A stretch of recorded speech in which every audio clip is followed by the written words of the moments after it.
जय हिंद। कैसे हैं आप? एक बार फिर आपके अपने चैनल गुरु गंगा में आपका हार्दिक स्वागत है। पिछले दोनों वीडियो में आपने तद्भव और तत्सम की परिभाषा, उनके पहचान के ट्रिक के साथ साथ अनेक तद्भव शब्दों के तत्सम को सीखा और उसके साथ ही दिए गए प्रैक्टिस सेट के प्रश्नों का उत्तर देने का आपने प्रयास किया। आज भी हम अन्य बहुत से तद्भव तत्सम शब्दों को सीखेंगे और इस वीडियो के अंत में प्रैक्टिस सेट में दिए गए प्रश्नों के उत्तर देने का आप प्रयास करेंगे। कमेंट बॉक्स में भी आप लिख सकते हैं और अलग कहीं किसी कॉपी पे भी लिख सकते हैं, ताकि बाद में आप उसको मिलान करके ये देख पाएँ कि आपने इस वीडियो से आज कितना सीखा। लेकिन एक बार फिर, इससे पहले कि हम आगे वीडियो शुरू करें, जिन्होंने चैनल को सब्सक्राइब नहीं किया है वे सब्सक्राइब करके बेल आइकन को दबा दें, ताकि आपको प्रत्येक वीडियो की नोटिफिकेशन समय पे मिलती रहे। और जिन्होंने पिछली वीडियोज़ नहीं देखी है, उनके लिए पिछली दोनों वीडियो की जो लिंक हैं वो डिस्क्रिप्शन बॉक्स में दिए जा रहे हैं। आप वहां क्लिक करके उस वीडियो को देख सकते हैं। तो आइए अब हम चलें आज की कक्षा की ओर। लीजिए, आ गए हम लोग कुछ नए शब्दों को सीखने के लिए यहाँ पे। आज के कुछ नए शब्दों में जो सबसे पहला शब्द है, तद्भव शब्द, वह है अमचूर। यह कई बार परीक्षाओं में पूछा जा चुका है। इसका तत्सम होता है आम्रचूर्ण। अमचूर जो होता है आम और उसके चूर्ण से ही बना हुआ है, तो आम का आम्र हो गया है, चूर का चूर्ण हो गया है। अगला है कुम्हार। कुम्हार का तत्सम है कुंभकार। अगला महत्वपूर्ण शब्द है आंवला। आंवला का तत्सम होता है आमलक। यह कई बार पूछा जा चुका है और आपको इस बात को ध्यान में रखना है कि आमलक तत्सम शब्द है। इस बात को आप ध्यान में रखेंगे, यह परीक्षाओं के लिए बहुत इम्पोर्टेंट है। अगला है ईंख। ईंख का तत्सम होता है इक्षु। क्या होता है? इक्षु। अगला देखते हैं, यह भी कई बार पूछा जा चुका है। तद्भव शब्द ईर्ष्या। ईर्ष्या का जो तत्सम होता है वह होता है ईर्ष्या। क्या होता है? ईर्ष्या। यह टेट में कई बार पूछा गया है। अगला है अखाड़ा। अखाड़ा का तत्सम होता है अक्षवाट। बहुत महत्वपूर्ण है, आप इसको ध्यान से देखेंगे। अगला है अदरक।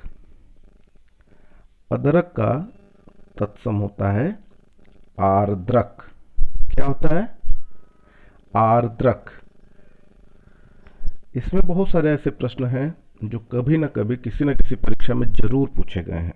इसलिए जो भी प्रश्न, जो भी यहाँ पे तद्भव और तत्सम शब्द दिए गए हैं, आप उनको ध्यान से देखेंगे। दोनों तरीके से देखेंगे, तद्भव का तत्सम क्या है और तत्सम का तद्भव शब्द क्या बना है।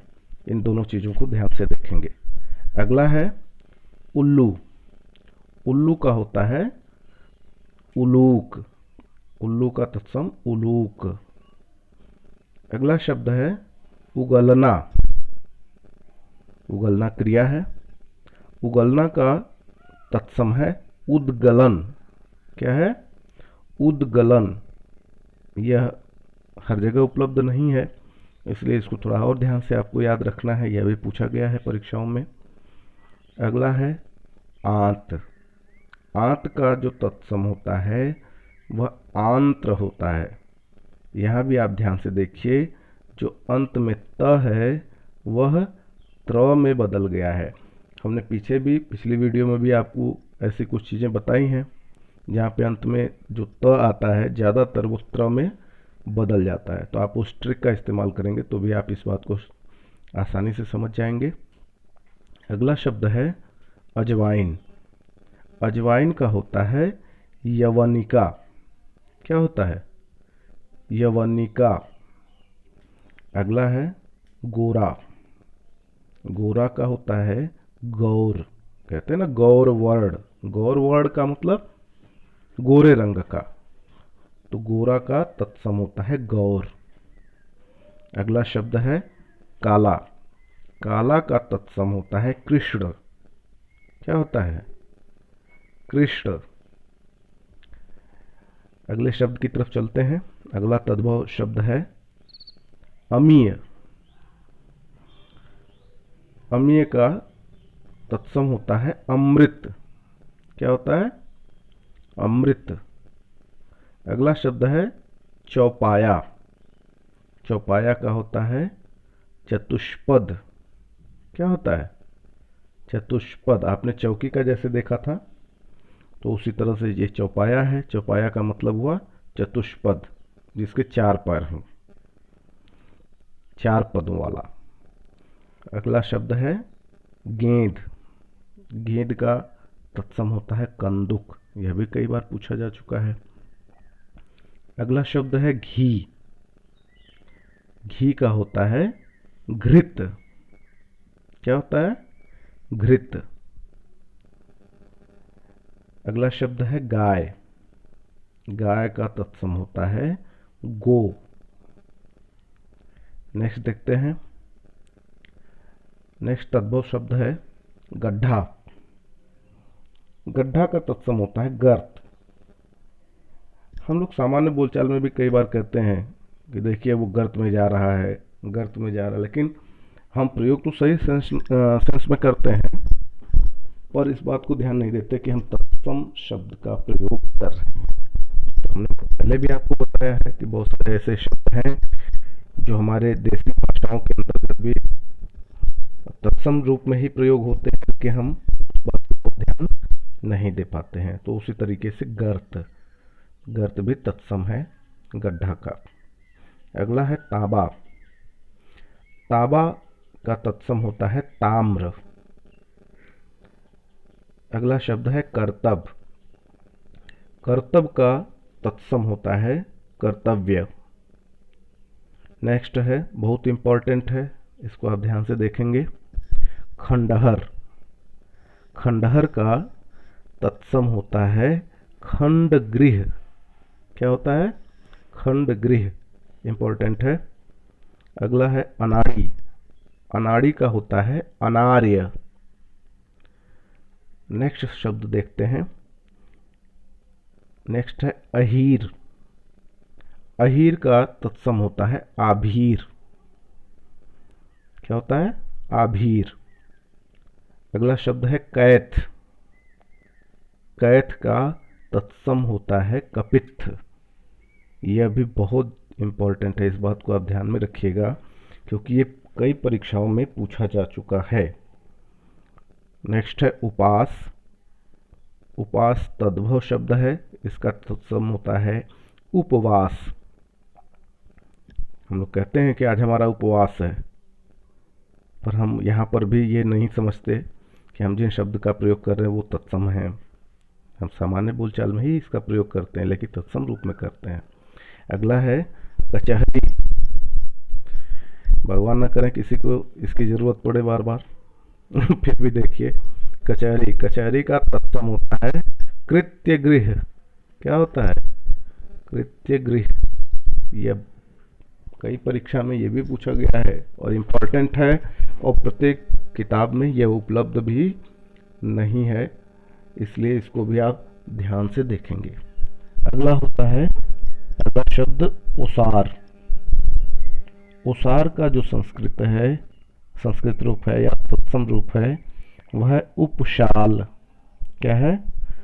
उपशाल। अगला शब्द है ईंट। ईंट का होता है स्टिका। क्या होता है? स्टिका। यह भी महत्वपूर्ण है, ध्यान दीजिएगा। अगला शब्द है केस। केस में छोटा सा है, आप देख रहे होंगे, ये तत्सम है, और जब वो तत्सम बनता है तो छोटा सा किस में बदल जाता है? बड़े श में। आप पहचान भी कर सकते हैं, जो हमने ट्रिक में बताया था कि आमतौर से तत्सम जो शब्द होते हैं वहाँ बड़े श का प्रयोग होता है, मूर्धन्य का प्रयोग ज़्यादा होता है, बड़े श का प्रयोग ज़्यादा होता है। लेकिन जो तद्भव शब्द होते हैं उनमें छोटे स का प्रयोग अधिकतर मिलता है। तो इस बात से भी आप देख सकते हैं। अगला है जामुन। जामुन का तत्सम होता है जम्बू। क्या होता है? जम्बू। और आज का अंतिम शब्द है मक्खी। मक्खी का तत्सम होता है मक्षिका। क्या होता है? मक्षिका। यह भी बहुत इंपॉर्टेंट है, कई परीक्षाओं में पूछा गया है, तो आप इसको ध्यान से देखेंगे। तो आज के लिए शब्दों में तो इतना ही। अब हम चलते हैं अगले प्रैक्टिस सेट की तरफ। तो लीजिए, अब हम आ गए अपने प्रैक्टिस सेट पे। अब इन प्रश्नों का उत्तर आप अपनी कॉपी पे भी दे सकते हैं और कमेंट बॉक्स में भी दे सकते हैं। बाद में आप पीछे इन सारे प्रश्नों के उत्तर पीछे बताए गए हैं, लेकिन आप अपने उत्तर देने के बाद ही इसका मिलान पीछे दिए गए प्रश्नों से और उत्तर से उन शब्दों से करेंगे, ताकि आप ये बात जान पाएं कि आपने अभी जो पढ़ा उसमें से कितना सीख लिया है। आइए पहले प्रश्न की तरफ चलते हैं। इंपॉर्टेंट प्रश्न है, आमलक किसका तत्सम है? आमलक किसका तत्सम है? ध्यान देने की बात यह है कि हमने तत्सम बता दिया है, आपको क्या बताना है? तद्भव बताना है। किस तद्भव शब्द का तत्सम आमलक होता है? अगला, अक्षवाट का तद्भव क्या है? हमने पहले भी आपको बताया है कि प्रश्नों की प्रकृति बदल बदल के पूछी जाती है परीक्षाओं में, इसलिए अभ्यास आपका हर तरीके से होना चाहिए। तो अक्षवाट का तद्भव क्या है? आपको तद्भव बताना है, यह भी इंपॉर्टेंट है। अगला, अदरक का तत्सम बताइए। तो आप बताइए, इंपॉर्टेंट है। अगला जो इंपॉर्टेंट शब्द है वह है चौथा प्रश्न, उगलना। उगलना का तत्सम क्या है? यह भी इंपॉर्टेंट है, हमने आपको पढ़ाते समय भी बताया था कि इस पर थोड़ा ज़्यादा ध्यान दीजिएगा। अगला पांचवा प्रश्न है, अजवाइन का तत्सम बताइए।